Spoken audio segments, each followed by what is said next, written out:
Baiana, que recentemente protocolou o projeto 67 de 2025, que visa justamente acabar com a jornada de trabalho 6 por 1, implementando uma jornada 5 por 1. A classe trabalhadora sempre procura nas suas lutas aqueles representantes que legitimamente as representam. E eles não representam apenas por uma lógica de aproximação física e de construção, mas essa construção e essa aproximação, ela deve se reproduzir nas pautas que cada um defende, nas pautas que esses representantes defendem. E o senador Paim, ao qual eu cumprimento e agradeço a presença aqui, senador, tem sido, nesses últimos 30 anos, um dos principais representantes da classe trabalhadora no Congresso Nacional. Desde os anos 90, quando já defendia a redução de jornada de trabalho sem redução de salário, quando defendia a equiparação do salário mínimo a $100, que os nossos governos populares conseguiram equiparar, o Estatuto do Idoso, o Estatuto da Igualdade Racial, o Estatuto da Pessoa com Deficiência, são frutos desses mandatos de deputado federal que o senador Paim cumpriu e agora, atualmente, como senador. E essas construções foram feitas, tenho certeza que o senador também reconhece isso, pelo conjunto dos trabalhadores e das trabalhadoras que fazem parte desse mandato e que construíram e conquistaram esse mandato. Aqui, vamos à luta. Muito obrigado. Companheiros e companheiras, quero aqui saudar especialmente o nosso senador, companheiro Paim, saúdo a minha companheira Laiane, da mesma forma ao nosso prefeito Marrone, a todos os companheiros e companheiras. Quero de antemão dizer que fico extremamente feliz de estar nesta casa dos trabalhadores e numa região, Paim, onde nós, aqui nessa região, através da luta da classe operária, construímos as primeiras uniões operárias e através delas nós construímos muita legislação que acabou fazendo parte da consolidação das leis da CLT. A luta foi forjada pelos trabalhadores. Neste momento, quando a gente vê esse espaço cheio, companheira Daiane, a gente vê sim uma mobilização para que nós possamos não só debater o fim da jornada 6 por 1, mas debatermos também o momento que nos desafia, fruto das consequências de uma reforma trabalhista que rasgou os direitos de muitos trabalhadores e trabalhadoras. Nós temos que ficar atentos que dentro do Supremo Tribunal Federal está tramitando também um processo que dialoga com o fim da justiça do trabalho, dialoga com o fim dos direitos do trabalhador, a partir do momento que pretende impor a chamada pejotização. Nós não podemos ficar passando ao largo desse tema. E penso que quando há uma mobilização forte em torno do plebiscito, e aí saúdo companheiros e companheiras que estão na linha de frente, tanto da CTB quanto da CUT, outros sindicatos que estão participando desse plebiscito, o fato de que nós já alcançamos, pela estimativa, mais de 10 milhões de assinaturas. Isso não é pouca coisa, isso é mobilização. Mobilização também para a gente dizer sim à questão do fim do imposto de renda para aqueles que ganham até 5 mil reais, diminuição de taxa de imposto para aqueles que ganham até 7.350, mas não é fácil. Se a gente achar que está tudo dado, né, Daiane, nós não vamos levar, porque a ampla maioria daquele congresso que está lá não é dos trabalhadores, não é das trabalhadoras. Se a gente dormir, vai entrar os jabuti e nós vamos levar pau. Então tem que ter mobilização como essa, aqui em Pelotas, em qualquer lugar, que a gente tem que estar multiplicando para estar na rua. Que vocês, homens, estejam conosco nesta luta, porque não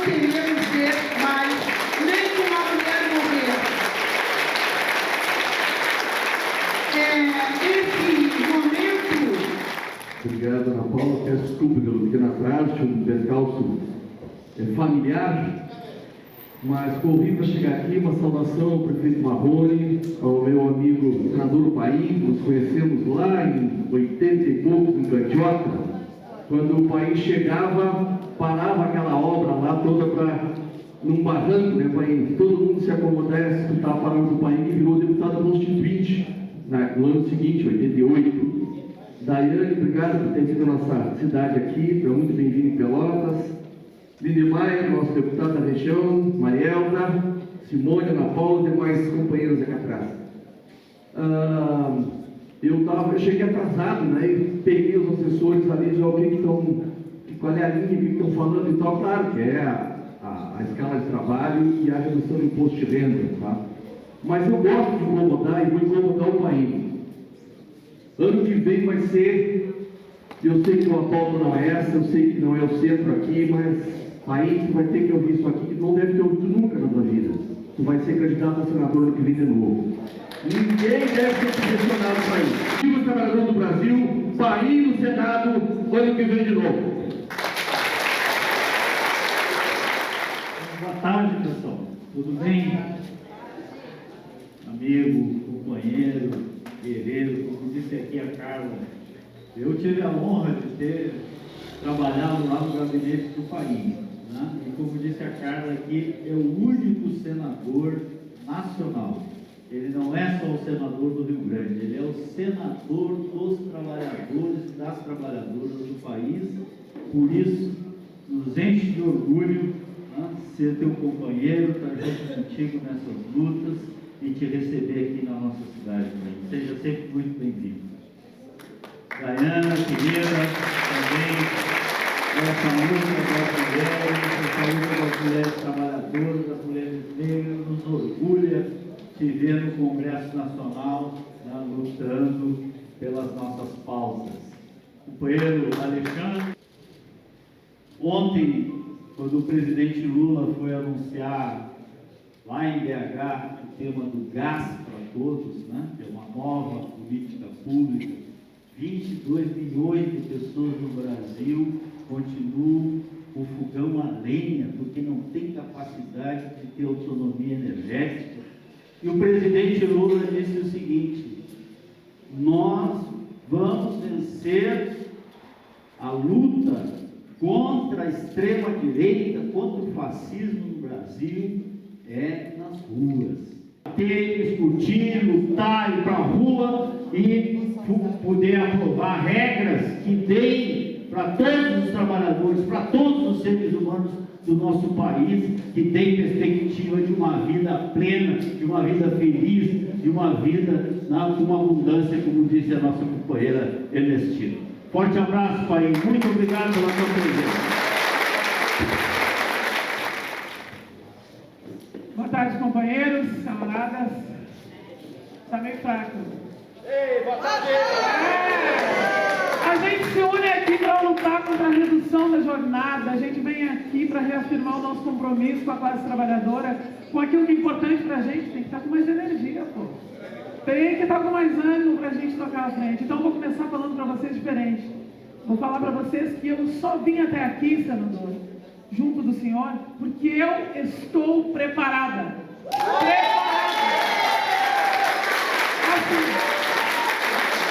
Porque eu estou preparada para a luta, porque eu estou preparada para o enfrentamento, porque eu estou preparada de cabeça erguida, meu camarada, para que a gente possa conduzir com a responsabilidade que nos cabe esta pauta e as demais, fazendo um enfrentamento direto contra todas essas formas absurdas que se apresentam hoje como política no Congresso Nacional, porque nós temos responsabilidade com vocês.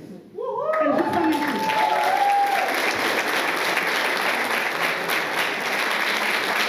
São parte fundamental dessa luta e da construção dessa consciência que nós tanto queremos que avance, porque é justamente isso que vai fazer com que a sociedade comece a olhar com mais cuidado para pautas que parecem distantes da nossa realidade, porque estrategicamente elas são retiradas deste debate.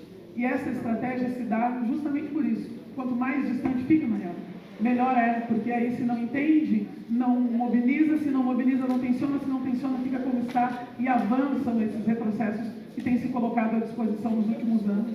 E isso é um absurdo. E te ouvi, Alexandre, quando falava justamente deste ponto, desse marco que começa uma decadência da desestrutura da política, que foi a reforma, e que é um desastre, e essa reforma colocada diante de nós, desses corpos, e falo isso agora, muito feliz em estar aqui em Pelotas, fazendo uma saudação aqui ao prefeito Marrone, e também aos vereadores, aos secretários, todos que estão aqui, tratando deste espaço, e nunca é demais a gente lembrar, Pelotas é uma das cidades mais negras que a gente tem no Brasil.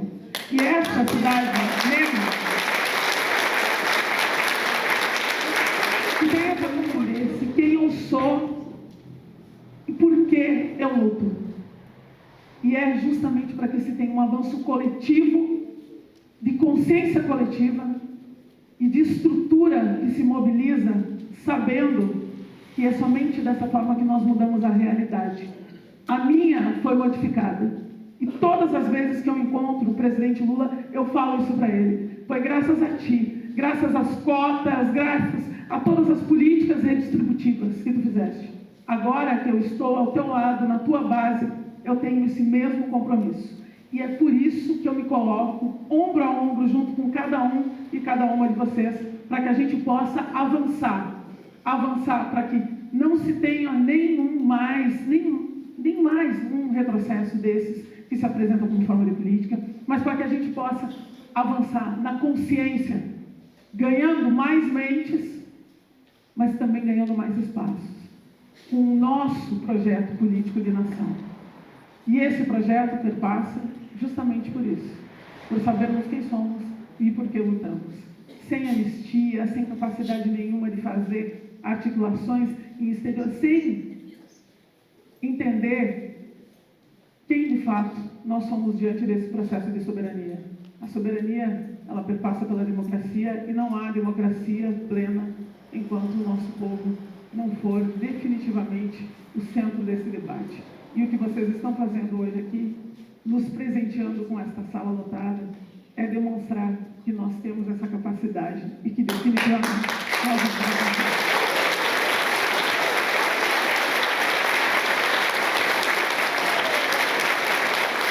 Boa tarde a todos. Eu queria até falar sentado, por causa da minha coluna e por um problema que eu estou tendo no quadril. Mas vendo todo mundo falar de pé, eu vou ter que levantar até meio, vai ficar ruim para mim falar sentado. Eu queria rapidamente, todos foram citados, não quero citar todos novamente, mas citar a deputada Dayana, o trabalho belíssimo que vem fazendo, o Alexandre, belíssimo trabalho, com um carinho muito especial. Eu quero falar um minuto em todo o Marrone. Eu tenho muito orgulho, Marrone, de dizer que você, como a Biga também foi, você foi meu assessor por um bom período. E não sabe o orgulho da equipe que trabalha comigo, quando o Marrone se elege prefeito da terceira maior cidade do estado, a não ser Porto Alegre, ficou entre as três maiores. Aquele Marrone que eu conheci como deputado e que me deu uma assessoria exemplar. Então, Marrone, se aqui eles dizem que eu sou um parlamentar do Brasil, eu quero dizer que tu, para mim, está entre os melhores prefeitos do Brasil. Do Brasil. E não só aqui da nossa querida Pelotas. Sinceridade. O Marrone tinha que viajar. Ele disse hoje, não vou viajar nada. Vou suspender a agenda e vou ficar aí contigo, pai. Então, muito obrigado, Marrone. Eu quero também cumprimentar os dois vereadores, o Ivan e o Ronaldo. Eu não vou citar o nome aqui de todas as centrais sindicais, mas para mim é muito orgulho. Eu fui secretário-geral da Multinacional, fui vice-presidente da CUT Nacional, na fundação da CUT. Mas eu digo aqui como Lobo. Eu tenho uma relação com todas as centrais. Se a gente tem tantos projetos aprovados, é porque a gente nunca fez nenhum tipo de exclusão.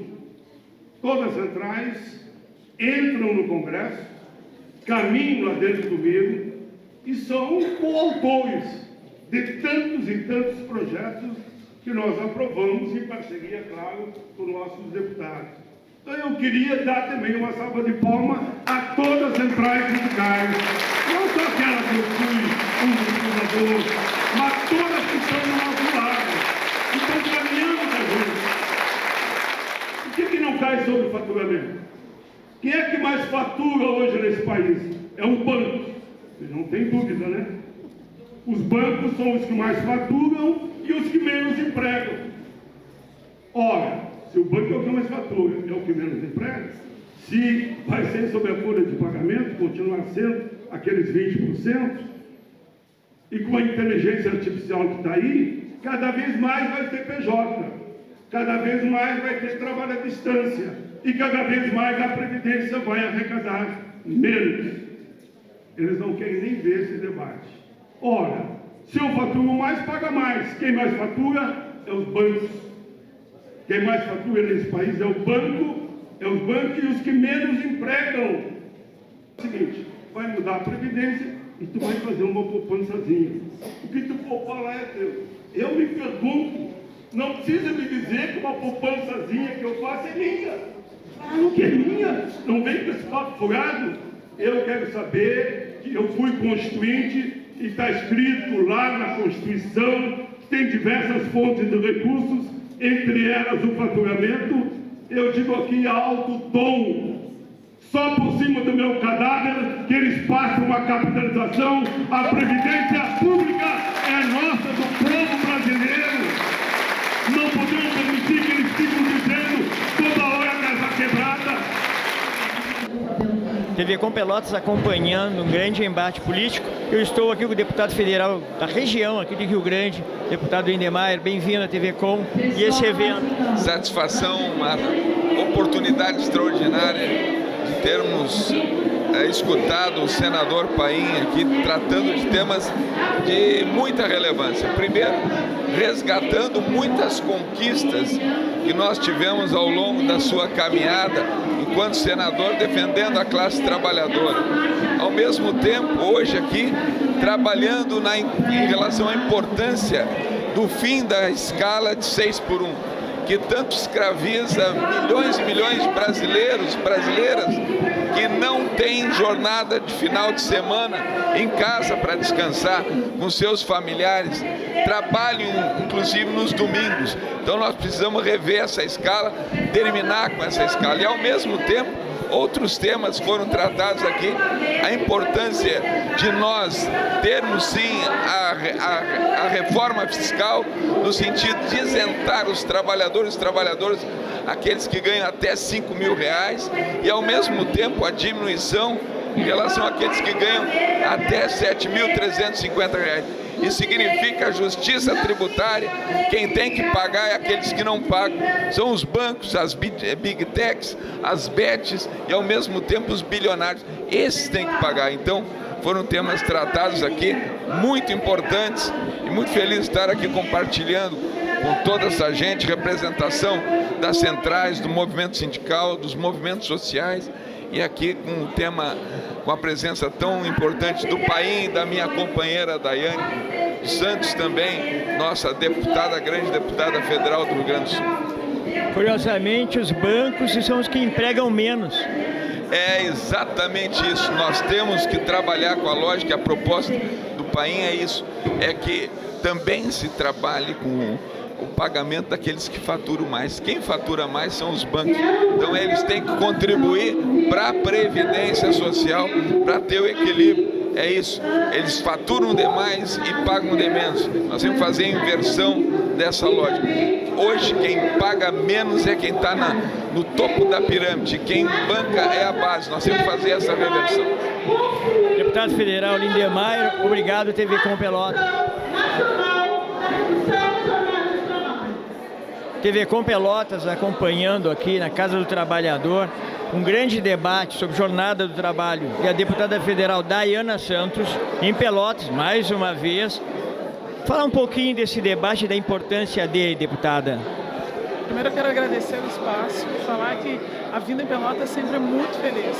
Aliás, eu já me sinto pelotense, eu sou muito bem recebida. A gente tem vários projetos aqui sendo executados em conjunto com várias articulações aqui na cultura, na saúde, na educação. Então é sempre um motivo de muito orgulho estar aqui. E hoje, em específico, junto com o senador Paulo Paim, eu vim para fazer o debate da redução da jornada de trabalho e também do imposto de renda, né? Desse teto que nós já deveríamos ter votado no Congresso Nacional e que até então não consegue avançar, porque, em definitivo, a prioridade da maioria, uma maioria que se coloca à direita do debate político e bem distante daquilo que o povo tem como necessidade, tem aí atravancado todas essas pautas e logo isso não tem avançado.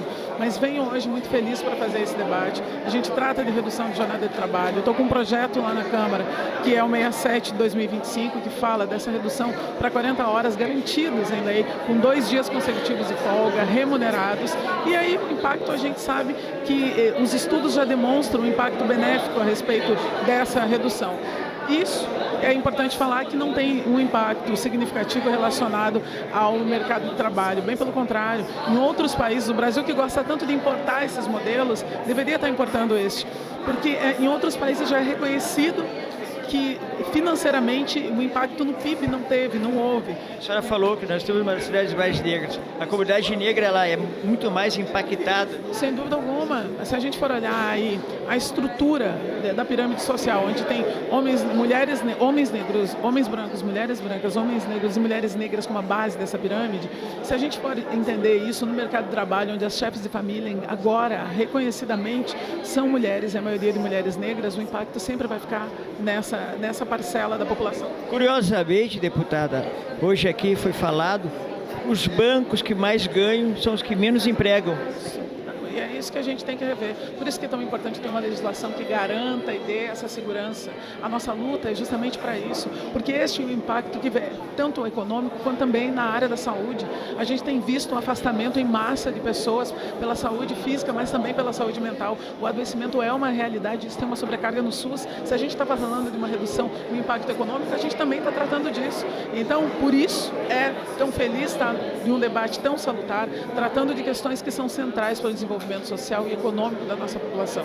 E eu, junto do senador Paulo Paim, já faço um segundo movimento, que o primeiro foi em Porto Alegre, e a gente vai expandir ao longo do Rio Grande para garantir que o nosso povo tenha participação e voz ativa nessa construção de uma nova realidade na redução da jornada de trabalho. Muito obrigado, deputada federal Dayana Dias. Em breve estaremos conversando com a senhora pelas redes e com a TV. Então, fico à disposição. Muito obrigado. Casa do Trabalhador, TV Com, acompanhando um debate importantíssimo, relevante para a comunidade, com o senador Paim. Já começo aqui. Ele é o autor desse estatuto que fez a diferença na vida. Eu posso me colocar, porque ele sempre falou, nós somos os coautores, né? Nós participamos desse processo, eu na época construímos juntos, né? E faz a diferença. Que garantiu a política de cota na área pública e também nas universidades e no serviço público. Os princípios estão aqui. Foi com esse estatuto que eu fui defender no Supremo Tribunal Federal. E os ministros lá entenderam que o país tinha razão, porque o estatuto já garantia esse direito. Se derrubou no Supremo. Não era inconstitucional, Supremo Tribunal. Eu tive a oportunidade de estar acompanhando quando estive na presidência do Conselho Estadual e a gente somando. Trabalho lá. Você está de parabéns, Flávio. Obrigado. Hoje é o novo estatuto, o do trabalhador. Fala um pouquinho para nós, para a TV Com Pelotas. Eu já tinha percebido que iria acontecer um tsunami em cima da CLT, em cima dos direitos dos trabalhadores, em cima da Previdência e também atacando os próprios servidores. Por isso, há 5 anos atrás, eu reuni com juízes, com advogados do mundo do trabalho, especialista também em Previdência, e construímos a primeira versão do que eu chamo Estatuto do século XXI, ou a nova CLT, né? Já que ela vai ficar atualizada. Ali fala do direito das mulheres, da pessoa com deficiência, fala do combate a todo tipo de preconceito, fala da jornada de trabalho baseado na PEC que apresentei em 2015, fala da importância da justiça do trabalho, fala da importância do assédio dentro das empresas, que infelizmente acontece, não nas empresas, no serviço público também. Então nós tratamos é um estatuto que ele olha para o nosso povo com uma visão humanitária, que eu chamo políticas humanitárias. Mais protetora. Mais protetora e ao mesmo tempo atualizada, porque a inteligência artificial também nós enfrentamos o debate ali. Não adianta ser contra, ela vai virar e pronto. Sabe? Ficará. E vai ficar. Nós temos que trabalhar para conviver com ela, mas a redução da jornada de trabalho sem redução do salário é um instrumento também de equilibrar a força com que virá amanhã ou depois a inteligência artificial. O impacto no desemprego será muito grande. Há quem diga que cada 200 empregados, claro, depende do setor, né? Poderá ficar 20. Aí eles dizem que tudo bem, coisa nenhuma. Como é que faz? Onde vão essas, sei lá, 180 pessoas? Para onde vão? Nós temos que dar escola, ensino técnico, ensino tecnológico, para que os nossos alunos e os nossos trabalhadores se preparem também para atuar num novo método que vai acontecer, queremos ou não só no Brasil, mas no mundo todo. Por exemplo, vou te dar um exemplo que eu nem falei aqui no evento.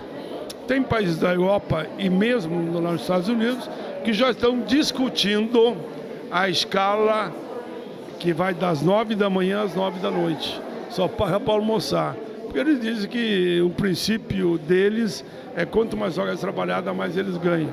E nós pensamos o contrário. Para tu ter saúde, para tu ter uma avaliação positiva junto à família, o convívio com a família, para que a mente não fique prejudicada, você não pode viver só para trabalhar, que você acaba, eu diria, ficando numa situação em relação àqueles que têm uma jornada equilibrada, totalmente desfavorável. Que você ficou impactado por tanto trabalho e não pensou na vida, não pensou na saúde, não pensou na família, não pensou no dia a dia do povo brasileiro. Por isso que eu tenho afirmado, vamos aprofundar esse debate da inteligência artificial. Senador, me corrija se eu estiver errado, mas há 20 anos atrás os bancos na Europa começam aquele processo de automatização. Corretíssimo, é isso mesmo. Chegou ao Brasil. Chegou ao Brasil.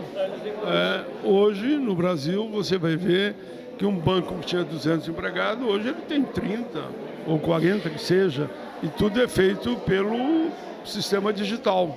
Você mesmo, eu estou aqui falando contigo, se eu quiser eu faço um depósito do banco daqui ou retiro o dinheiro de uma conta para outra daqui, sem nenhuma operação interna do ser humano, inclusive. Então é delicado, é gravíssimo. E um outro debate que eu tenho enfrentado é, como eu digo, há 40 anos atrás, nós conseguimos diminuir de 48 para 44. Muito bem. Passaram-se agora 40 anos. Nesse período, o setor econômico evoluiu muito e o trabalhador ficou preso nas 44 horas. Então, se o setor econômico evoluiu, a tecnologia evoluiu, a inteligência artificial chegou, nós temos também que pensar na carga horária para manter os empregos. Carga horária reduzida, sem redução de salário. Mais qualidade de vida. Mais qualidade de vida para todos. Por isso eu estou aqui, fazendo esse roteiro pelo Rio Grande e pelo Brasil. Já fiz pelo Brasil inteiro. Vou lá, tô indo. De novo. Vamos outra vez. Como fui outras vezes, irei agora para garantir os direitos do trabalhador e trabalhadora do nosso país. TV Com agradece sua presença em Pelotas. Volte sempre. Prazer de reencontrar. Voltarei. Voltarei. Um abraço. Um abraço.